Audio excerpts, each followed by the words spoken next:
I didn't leave the house until the evening. First time all day. The lights along the street hadn't been repaired, so it was pretty dark. But for the past few months, I have only been walking in the dark. Andrew was waiting for me around the corner. He told me I looked good. This time, I believed him. I had been feeling much better that week. He pulled me to him and we stopped. His sweatshirt smelled of coffee and cookies.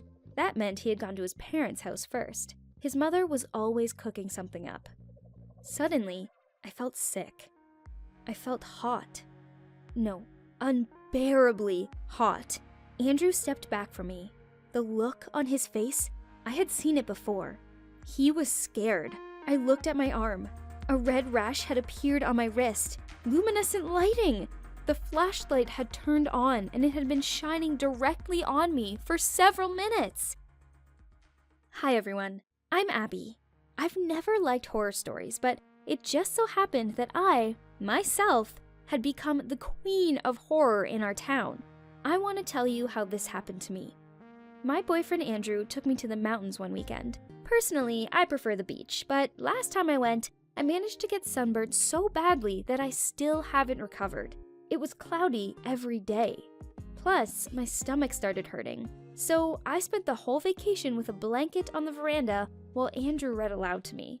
Even then, I knew that something was wrong with me, but I didn't want to spoil the moment with my concerns. Plus, everything was so romantic. The night before we left, I couldn't get out of bed at all. I became extremely fatigued. Andrew was packing our things for our trip, and I was sitting in the dim bedroom. I had a bad feeling. I turned on the lamp and started reading. Suddenly, I felt a sharp burning sensation again. Sunlight wasn't coming through, but then I brought my hand closer to the lamp. My skin lit up again. I kept my hand there to see what would happen next. A rash appeared. What is happening to me?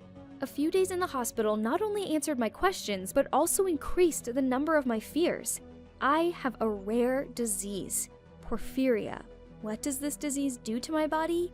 Hemoglobin doesn't form in my erythrocytes, which means they cannot carry oxygen. What is happening to my body because of this? Well, my skin is thinning out and it can't tolerate light. It cracks and burns. That means I may get a burn even when it's just UV light coming through glass or under a luminescent glow, like what happened on that vacation. What's more, my gums have become deformed and smaller, so my teeth appear longer like those of an animal. My cheeks are sunken, my cheekbones stick out, and my complexion has turned pale. Oh, and I completely forgot, in light, my teeth give off a purplish red hue. Does this all remind you of anything? Pale skin, protruding fangs, fear of light? Another name for porphyria is vampire disease. After several weeks in the hospital, they sent me home to wait for a suitable donor. For proper treatment, I needed a bone marrow transplant. Things got even more interesting after that. There were changes waiting for me at home. A tint was put on the windows to reflect ultraviolet light. All of the lamps were replaced by incandescent lamps, and there were some new additions to my wardrobe to absorb the sun's rays. I didn't get a coffin for a bed, as my younger sister had inappropriately joked. However, in the fridge there was... what? Genetically modified blood? Mom, what is this for? It's an alternative medicine. Who knows how much longer we'll have to wait for the operation? We need to try all options. It was boring to hide at home all the time. And then Andrew suggested I escape. It was really just a picnic trip, but without my doctor's permission. Granted, with all the necessary safety precautions. I was wearing a bunch of clothes, sunglasses, a hat, and a jar of blood in a picnic basket. Mom, look in the mirror, dear. Your skin has become completely pale, your cheeks have fallen. If blood helps with this, then it will be good for you. Helps? Mom, there are no vampires. Fine, I'll take it if it makes you feel better. We sat in the shadow of an old oak tree. I looked strange. I felt sick. Andrew was eating sandwiches, and I took the jar out of the basket. He choked. Today I'm on a special diet. I don't recommend it. We chatted, read, chatted again, and read again. Andrew made no attempt to hug or kiss me. Apparently, dating a vampire girl was not in his plans. I had already given up when he took my hand. Ow! You bit me! You have fangs. Really, like fangs on a... What can I say? The disease had changed me. So, we decided to postpone further picnics until after the operation, and in the meantime, meet at my house, which had become dark like a dungeon, but was still cozy. After all, my whole family and my boyfriend were with me. Even my younger sister wasn't annoying anymore, and her jokes were funny. She even persuaded me to do a photo shoot at home to document my new look. After all, soon I'd have a donor, and then I would recover and forget all about this time in my life. And you know what? It happened. I'm having my operation very soon, and I'll have a shot at a complete recovery. Well, I think that's it. Wish me luck, and I hope my story didn't scare you too much. Thanks for listening.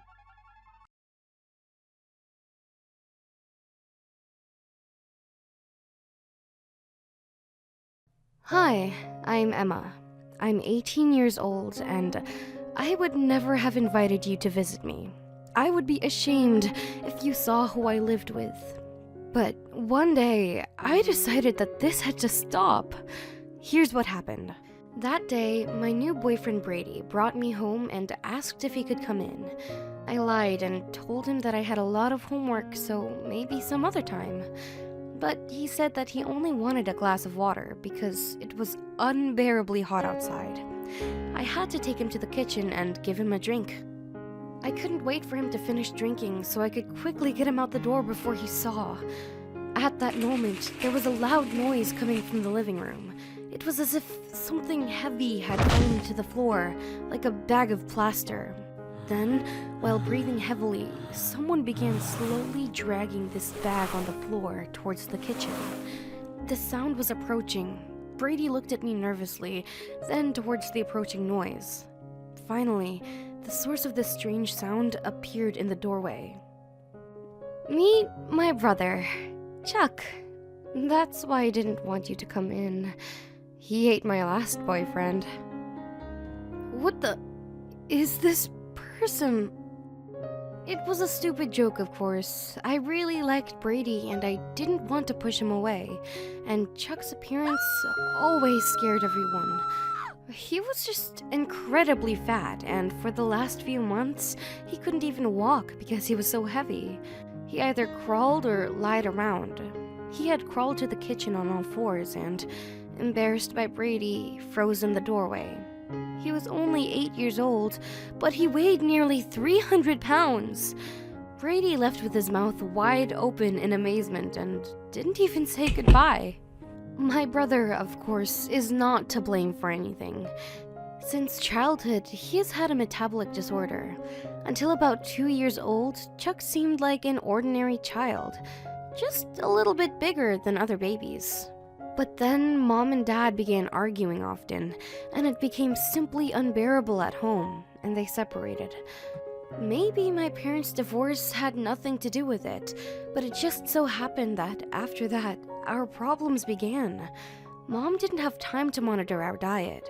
She was either working all the time or was deep in thought. I, too, wasn't up to the task of taking care of my brother. I was still a child myself. This is when Chuck began eating a lot of fatty and unhealthy food and started gaining weight rapidly. A year later, when he was 3, our mother couldn't even pick him up. At 4 years old, he became heavier than me, even though I'm 9 years older than him. Although Chuck weighed even more than some adults, he was, first and foremost, still a child. Huge, heavy, awkward, and mischievous. It was one hell of a mixture. It was actually really dangerous at home. I'm still amazed that our cat managed to survive. I was always afraid that Chuck would crush him in his arms or just sit on him by accident. He was like an elephant in a china shop. He always broke, crushed, or ate everything. When I turned 14 and my birthday cake was waiting for me in the kitchen, Chuck inhaled it in a few minutes. We found him covered in frosting just when I was coming to blow out the candles. All he did was irritate me. And maybe that's why I'm so ashamed now that my mother and I didn't take good care of him. Yes, we hid sweets from him and tried to control his appetite, but it didn't help. When he said that he was hungry, he needed to eat huge portions to feel full. We asked for help only when he began having trouble walking. After that failed date with Brady, I started taking his weight loss seriously and carefully followed all of the recommendations from doctors. I only cooked healthy food for him, and when he started losing weight and was able to walk again, I walked and exercised with him every day. He is now 9 years old and weighs 210 pounds. Of course, there is still a lot of work ahead, but I think Chuck and I can handle this. That's all. Thanks for listening to my story.